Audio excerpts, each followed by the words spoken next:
Eu passo agora a palavra à assistente social Carolina Alves. Boa tarde.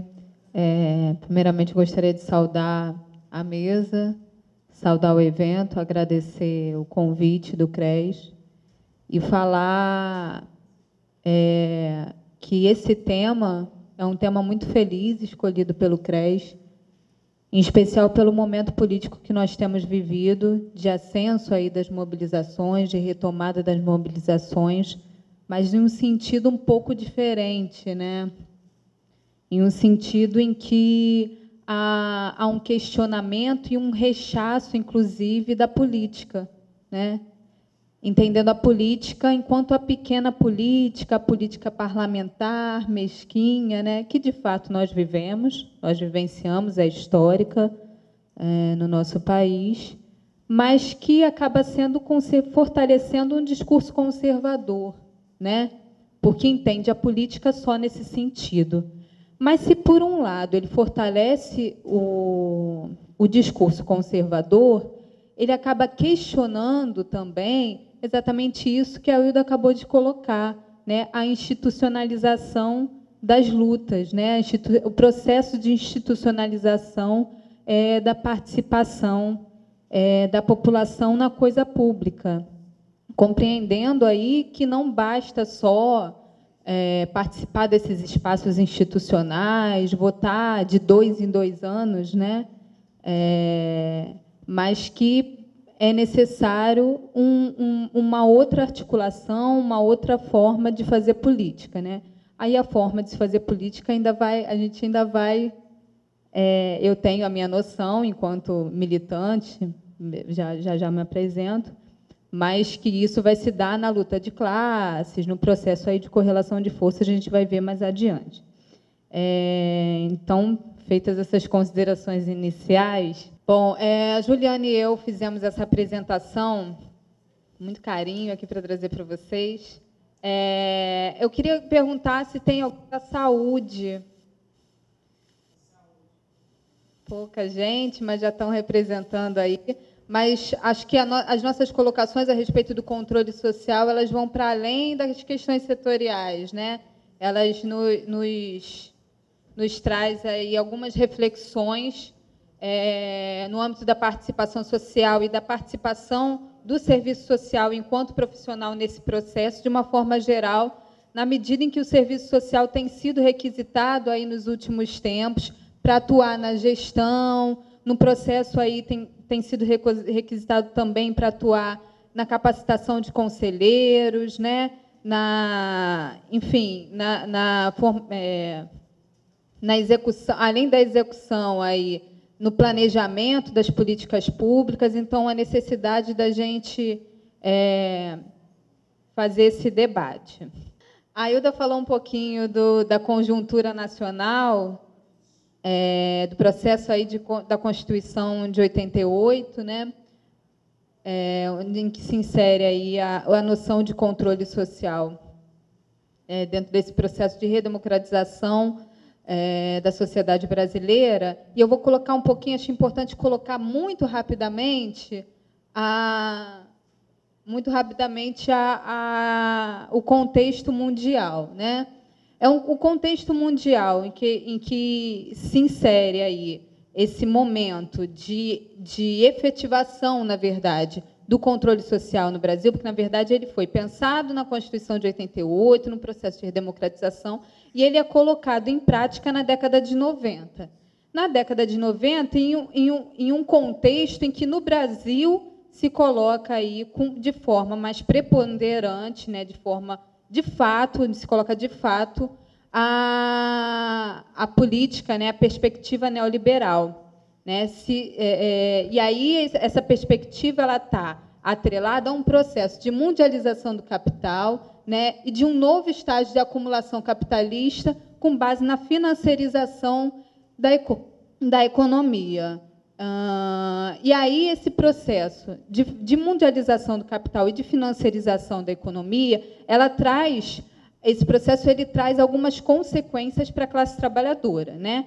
Acho que todos nós já sabemos um pouco dessas consequências: a flexibilização e a precarização das relações de trabalho, que traz aí uma fragilização nas lutas, né, no processo de organização dessa classe trabalhadora. E aí é uma redução dos gastos sociais, uma privatização da coisa pública, na medida em que, em um momento de crise do capitalismo, o capital ele busca se valorizar através de outros processos diferentes de outras épocas atrás, né? Nesse momento, o capitalismo ele busca se valorizar através de outros meios. Quais são os meios? A mercantilização de todas as esferas da vida social. A saúde, as políticas sociais, de uma forma geral, estão dentro desse processo. E aí é um processo de mercantilização das políticas sociais e da vida, inclusive. Aí já passou, pode passar. E aí é um deslocamento dos conceitos, né? A gente sabe que a gente vive, aí, que de alguma forma a Hilda colocou também, em uma sociedade de classes, né? Dentro dessa sociedade de classe é uma disputa, não somente econômica, mas uma disputa de ideias e uma disputa de conceitos, né?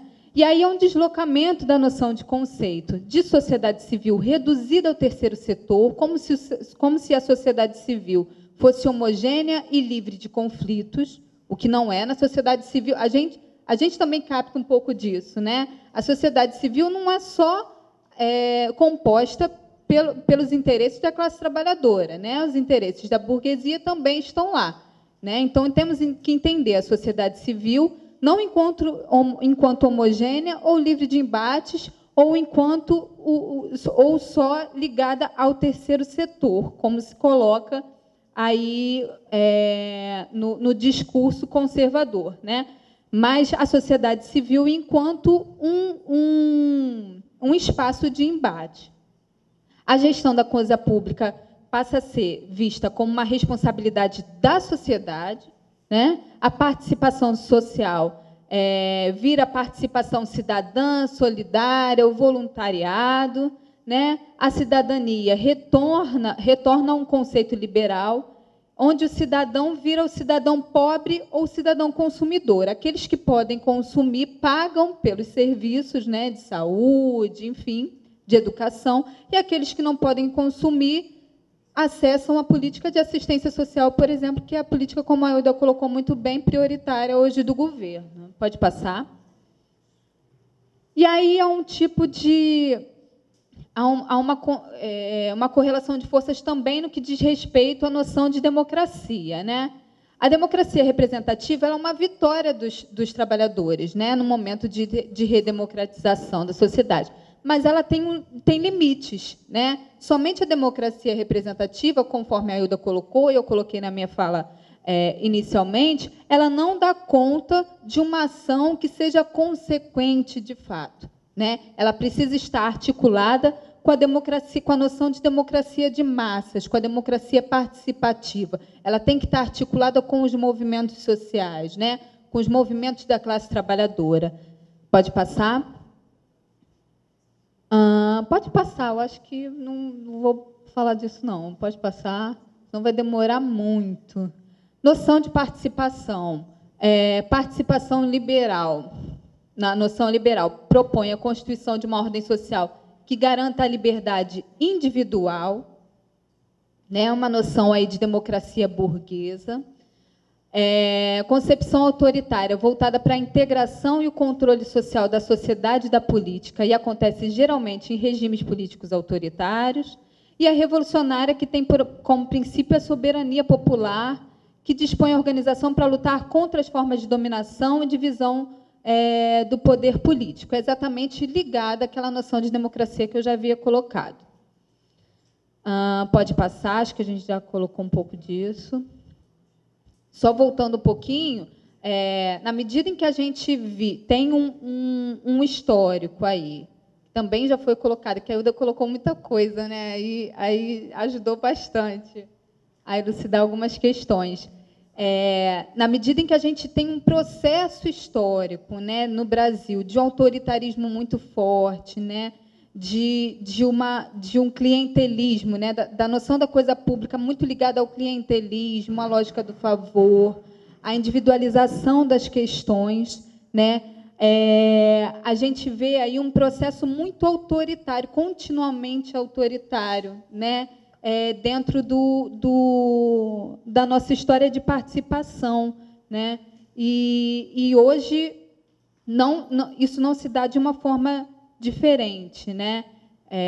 O Estado Mauriase coloca, não sei se vocês conhecem, mas é um professor aí que está bastante em evidência, tem produzido coisas muito interessantes, vale a pena ler, no blog aí da Boitempo, ele sempre escreve lá, uma indicação aí para vocês interessante, e ele diz que o Estado, quando ele é necessário, ele é sempre um estado de exceção, né? Ele acaba sendo um estado de exceção na medida em que aquilo que a sociedade demanda, né, que as necessidades sociais demandam para o Estado, não estão de acordo com a lógica de acumulação. E aí a gente vive hoje um processo intenso de criminalização dos movimentos sociais, né, da pobreza e dos movimentos sociais. E aí tem alguns conceitos de controle social, né? Primeiro, acho que eu vou me ater a dois conceitos, só para a gente não ficar muito, não entrar num debate muito conceitual, vou me ater a dois conceitos. Um conceito é o conceito da sociologia, né, próprio da sociologia, que entende o controle social enquanto o controle do Estado sobre a sociedade. Essa é uma noção que também ainda é utilizada em alguns textos, né? De fato, existe um controle do Estado sobre a sociedade.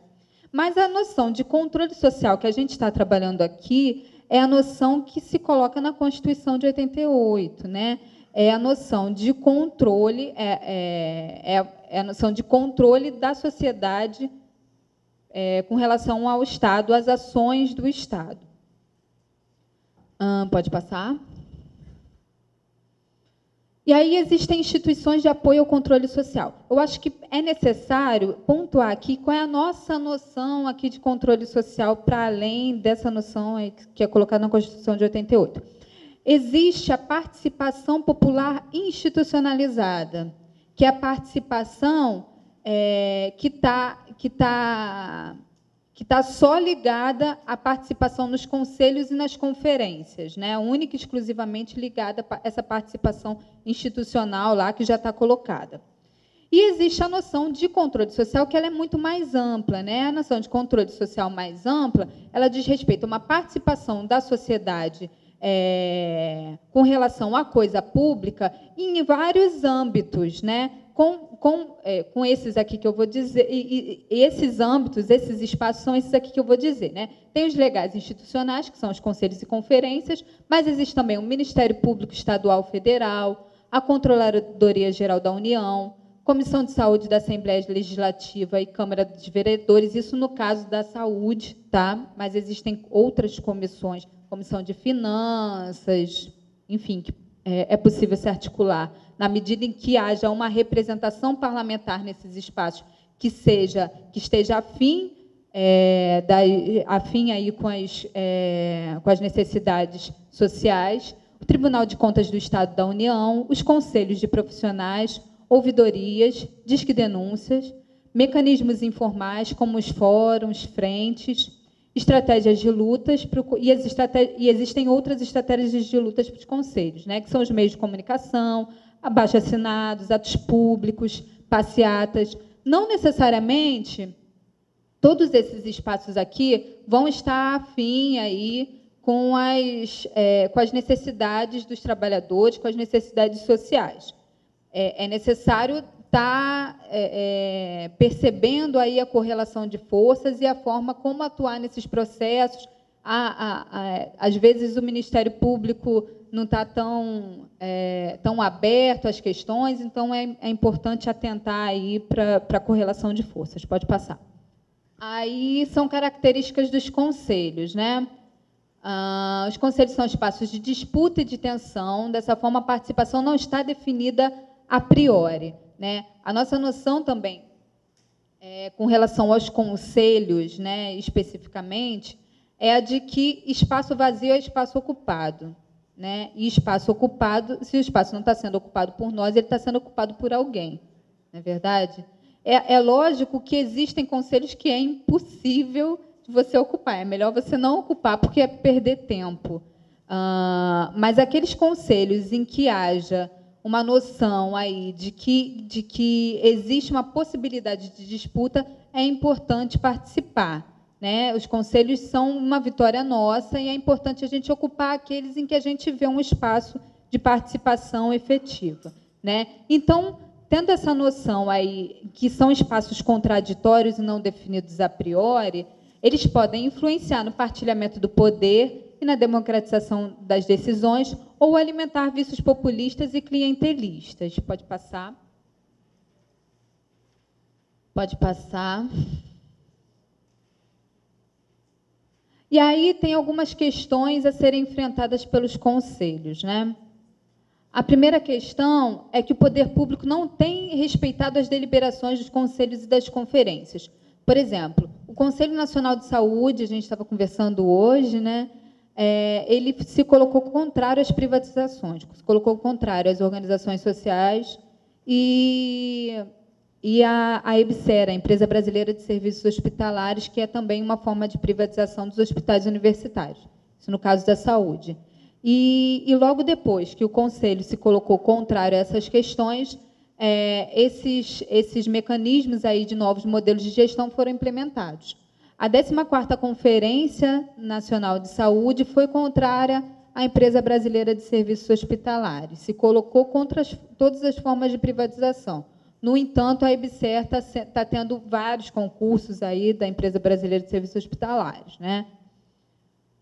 Leis que regulamentam os conselhos não têm sido cumpridas, há uma dinâmica dos conselhos com ênfase na burocratização das ações, falta de conhecimento da sociedade civil organizada sobre os conselhos. Às vezes, as reuniões são marcadas, mas não são divulgadas. Quando são, por exemplo, o Conselho Estadual de Saúde do Rio de Janeiro, as datas são marcadas, mas você chega lá e não sabe onde está tendo a reunião do Conselho, por exemplo, né? Então, é bem complicado. Chantagem institucional do Poder Executivo, por exemplo, a gestão coloca para os conselheiros que eles precisam, olha só, vocês precisam como que fala? Aprovar esse orçamento aqui, porque se vocês não aprovarem esse orçamento, não vai ter dinheiro para a política de saúde, né? E isso acaba não sendo discutido. Isso é levado, esses debates são levados a toque de caixa e existe, na verdade, uma chantagem para os conselheiros. Falta de infraestrutura, ausência na definição orçamentária e conhecimento prévio da pauta das reuniões, fragilidade da representação da sociedade civil, e aí, respondendo a Hilda, né, uma fragilidade muito grande dessa representação dos usuários, no caso da saúde, na verdade, o segmento dos usuários tem sido muito cooptado, tanto a nível municipal, lá no Rio de Janeiro, como a nível estadual. Distorções na representação e eleição das entidades, cultura política presente ao longo da história brasileira, essa cultura da individualização das questões, de achar que o conselho é dos conselheiros, né? Ninguém pode opinar ou participar das reuniões. Pode passar.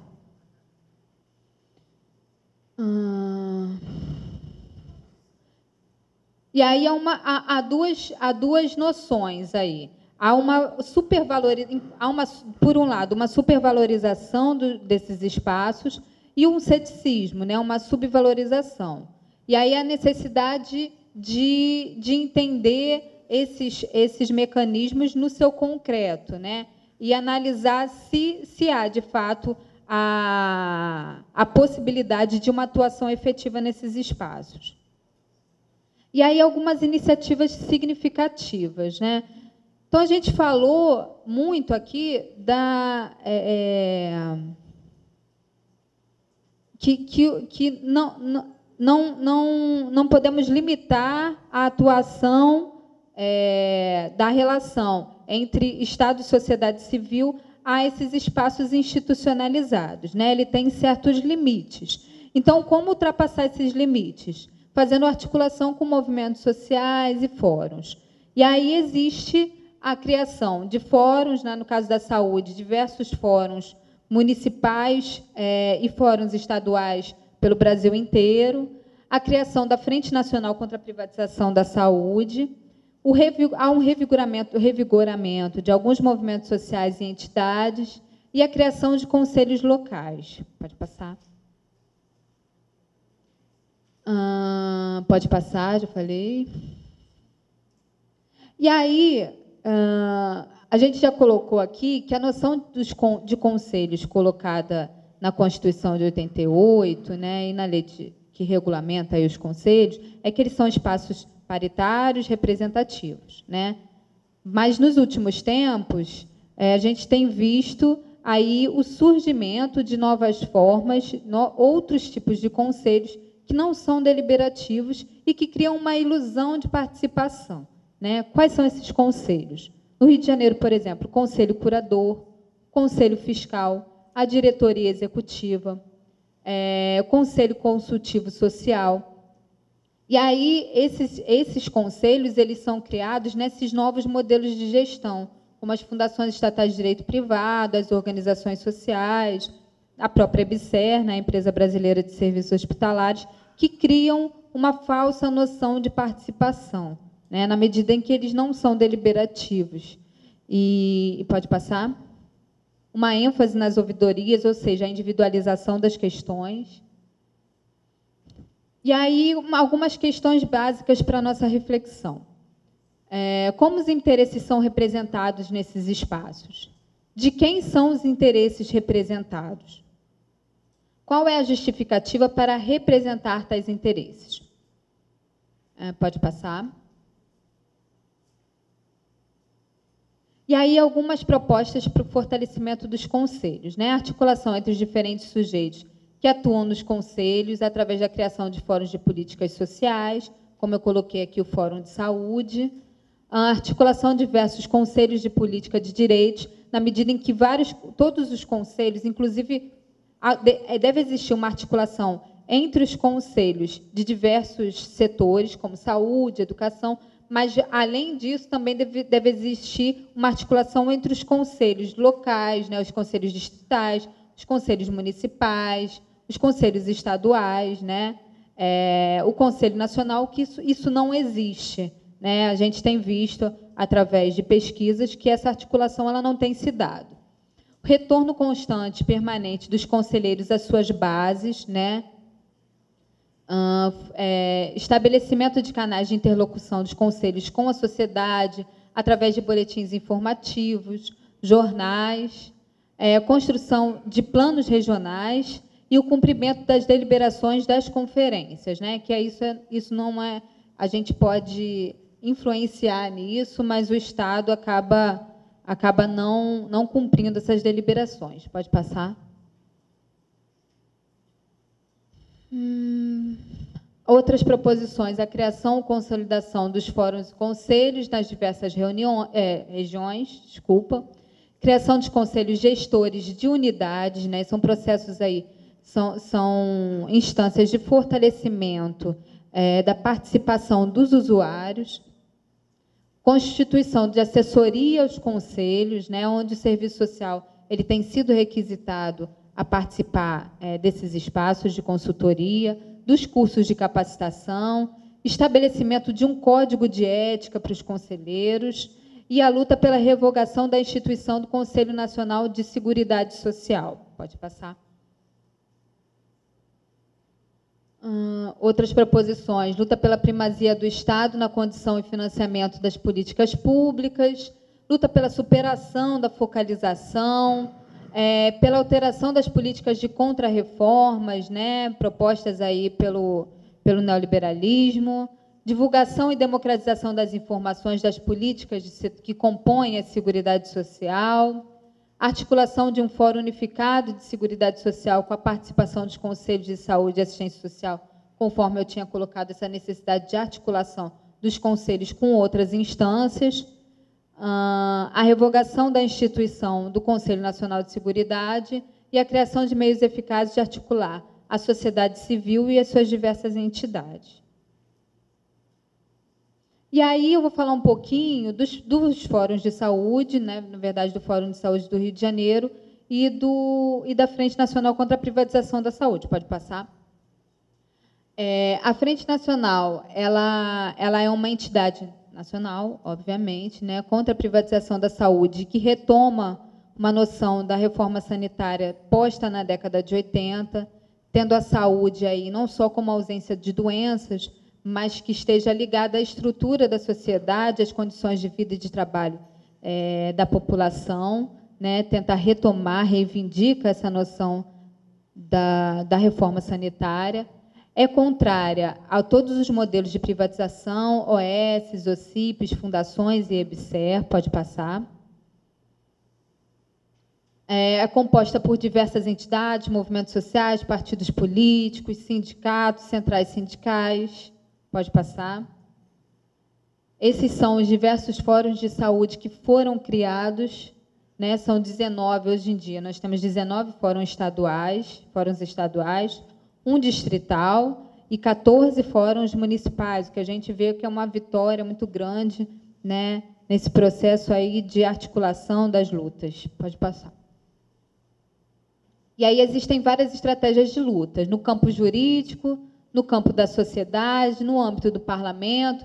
No campo jurídico, há ações ADINs, né, ações diretas de inconstitucionalidade, das leis aí que o governo federal tem colocado, contrárias à noção de saúde baseada no SUS público, gratuito, estatal e de qualidade.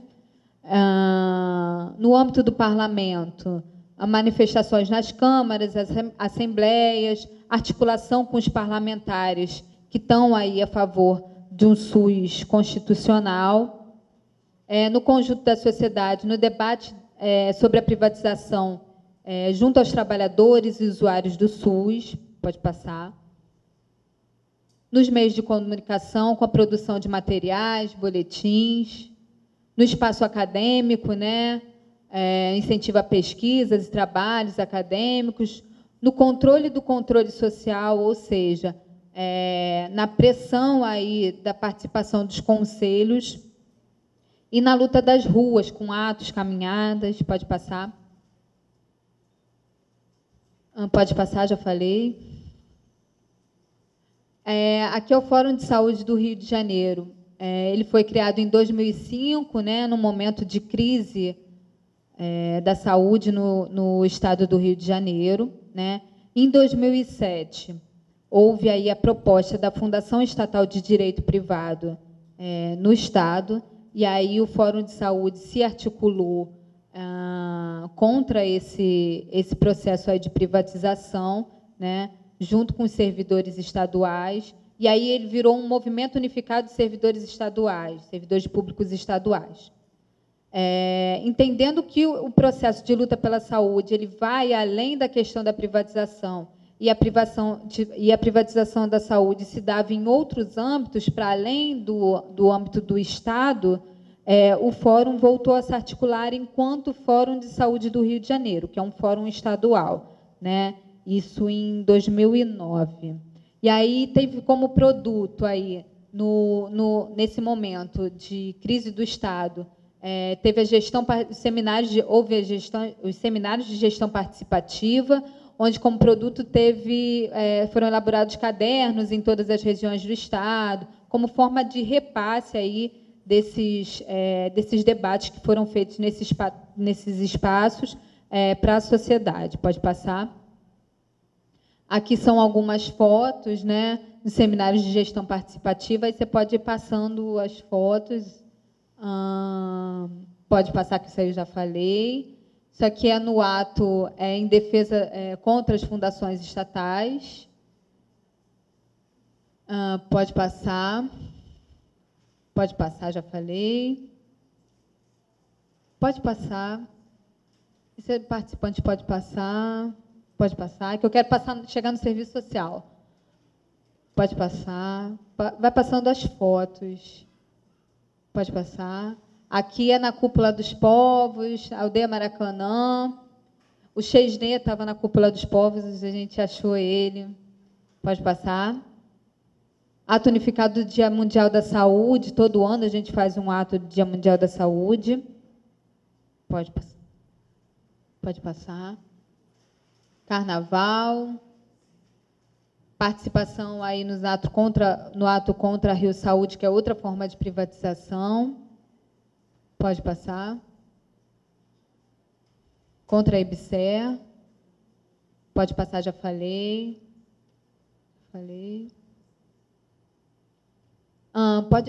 Só pode voltar uns 3? Aí. E aí alguns desafios, né, do Fórum de Saúde do Rio de Janeiro. Mobilizar os segmentos populares e os sindicatos, né? Existem sindicatos que fazem parte do Fórum de Saúde, mas a necessidade de mobilizar esses sindicatos para uma participação mais efetiva, maior engajamento dos participantes na organização, criação de novos fóruns regionais, né? A descentralização dos fóruns, né? Os fóruns municipais, a importância aí, de fortalecimento desses espaços de organização local. Maior participação nas reuniões, mobilização de estudantes através dos centros acadêmicos e a disputa de hegemonia nos conselhos de saúde. Pode passar. Desafios é o trabalho de base, a formação política e a ampliação da articulação com os fóruns de educação, mega-eventos, frentes de drogas e direitos humanos. Existe uma articulação já com esses espaços, né, uma representação do Fórum de Saúde nesses espaços, assim como uma representação desses espaços no Fórum de Saúde. Pode passar. E aí uma citação da Yamamoto, que ela fala: ressalta-se a importância da ação dos assistentes sociais nos conselhos e nos movimentos sociais. Trata-se de reassumir o trabalho de base, de educação, de mobilização e organização popular.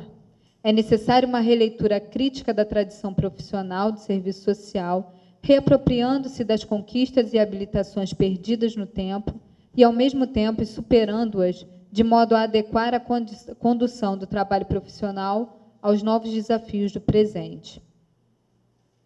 Pode passar. Pode passar. Aí a questão da assessoria, do trabalho... Só volta por favor. A questão da assessoria dos assistentes sociais nesses espaços, né? Aí uma noção conservadora, né, nesses espaços de assessoria, na verdade, legitimando os posicionamentos dos conselheiros com relação à gestão, ou eles podem fortalecer uma ação mais crítica e democrática nesses espaços, né? A gente entende aqui que essa atuação do assistente social ela deve fortalecer essa noção mais crítica dos conselheiros, enfim. Pode passar. Quanto tempo eu tenho? Não sabe? Ah, tá. E aí, alguns desafios do controle democrático das contribuições de assistente social. Mobilização e organização dos representantes da sociedade civil, ter consciência dos seus direitos e importância da organização para a participação efetiva nas decisões políticas, né? Na medida em que a gente vive um processo intenso de autoritarismo, né, no espaço, em todos os espaços de participação, aí, ou nas tentativas de participação no contexto brasileiro, é necessário um fortalecimento da participação, né? E aí esse fortalecimento ele vai se dar de que forma, né? Quando o assistente social ele atua nesses espaços, é importante ele fortalecer essa consciência de direito, né? Essa noção de direitos. É importante ele fortalecer a organização desses participantes nesses espaços, né? E aí, na medida em que o Estado ele tem apostado nessa atuação mais clientelista, mais populista, é necessário reverter esse processo. Pode passar. E aí é aquilo que eu tinha falado, né?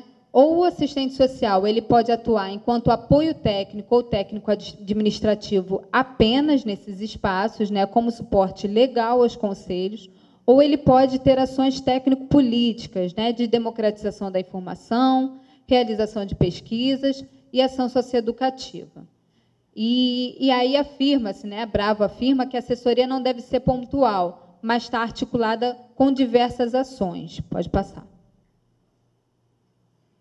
E aí existem vários fóruns que há necessidade de articulação para uma participação mais efetiva, que são os fóruns de saúde, os fóruns de educação, os fóruns de direitos sociais, de uma forma geral. As plenárias de movimentos sociais e os movimentos sociais de uma forma geral. A gente entende, então, que essa participação mais efetiva dentro do controle social, nesses meios institucionais, ela só vai se dar com essa articulação com os movimentos sociais. Pode passar.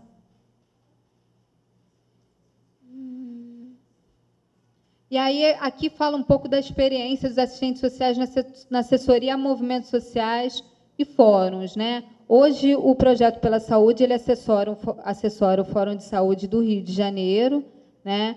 E aí a realização de debates, né? Realização de seminários, onde o serviço social está atuando nesses espaços, a produção de materiais críticos a respeito do tema da saúde. Pode passar. As estratégias técnico-operativas são a pesquisa participante e a ação socioeducativa, né? A gente, às vezes, acha que a ação socioeducativa é só fazer reunião, né, com os usuários, mas a ação socioeducativa ela se dá diariamente com uma ação mais crítica, né, com a construção aí de materiais críticos a respeito também das políticas a que nós estamos nos engajando, né? E aí, com essas estratégias técnico-operativas, os assistentes sociais contribuem para o fortalecimento dos sujeitos políticos na perspectiva da garantia e ampliação dos direitos sociais, né? Tendo como horizonte a emancipação humana. Pode passar. E aí tem uma citação aí do Mandel, que é muito emblemática, que ela diz o seguinte: toda tentativa de solução individual, parcial, fragmentada, descontínua, para essas tremendas ameaças que se observam, está desde o início condenada ao fracasso. A única possibilidade na ação coletiva... A única possibilidade está na ação coletiva. Esta é uma orientação que devemos adotar para resolver os grandes problemas da humanidade. O desafio está posto, continuar na luta coletiva, fortalecendo o projeto ético-político e a articulação com os movimentos sociais, na defesa de um novo projeto societário, na perspectiva da emancipação política, tendo como horizonte a emancipação humana. A gente tem, na década de 80, um processo aí de aproximação com os movimentos sociais, né? Da nossa profissão com os movimentos sociais, mas uma aproximação muito ligada aí ao voluntarismo e ao messianismo. Hoje a gente precisa retomar essa reaproximação do serviço social a esses espaços de uma forma mais crítica, né? Superando essa visão voluntarista e messiânica, na medida em que, quando estamos atuando, enquanto assistentes sociais e profissionais, nós não somos militantes, nós somos profissionais, e compreendendo que temos que ter uma ação qualificada dentro desses espaços, né? Mas, ainda que não sejamos militantes, é necessário, na medida em que temos um projeto ético-político, né, aí marcado por uma ação que se coloca a favor da classe trabalhadora, né, a favor de um novo projeto de sociedade, a gente tem que buscar mecanismos de fortalecimento para a superação dessa sociedade que a gente vive, né? Essas formas de fortalecimento é através da articulação com os movimentos sociais. Então, é preciso retomar esse debate a respeito dos movimentos sociais de uma forma mais qualificada. Pode passar. E aí algumas questões da atualidade, aquilo que eu tinha colocado no início, né? Há uma ampliação aí da participação, né, popular nas ruas, né, com diversas mobilizações. Não, eu acho que não foi tanto a partir de junho, acho que esse é um processo um pouco anterior, né, diversas greves, desde 2012, há um aumento crescente das greves no país, né, e esse processo aí de mobilizações, ele culminou dentro de um momento em que há uma evidência maior, né, nas contradições da sociedade, né? E aí acabaram existindo, surgindo essas mobilizações um tanto pulverizadas, né? Um tanto não, bastante pulverizadas, muito despolitizadas, com pouca organização, né? Mas hoje a gente tem visto no cenário atual, com as greves, né, uma retomada dessa organização. E aí, nesse cenário, é importante a gente pensar em algumas questões, né? Como agir diante desse cenário, onde essa institucionalização ela está sendo questionada de forma correta, né, na medida em que nós vemos que esses espaços institucionais eles não estão sendo efetivos, mas há uma despolitização muito grande, né? E aí, dentro desse cenário, como utilizar os espaços institucionais sem cair na armadilha da cooptação, e como fortalecer os espaços institucionais do controle social, tendo-os enquanto uma conquista. Essas são algumas questões que a gente colocou aí para vocês, para a gente poder debater posteriormente. Pode passar. Obrigada.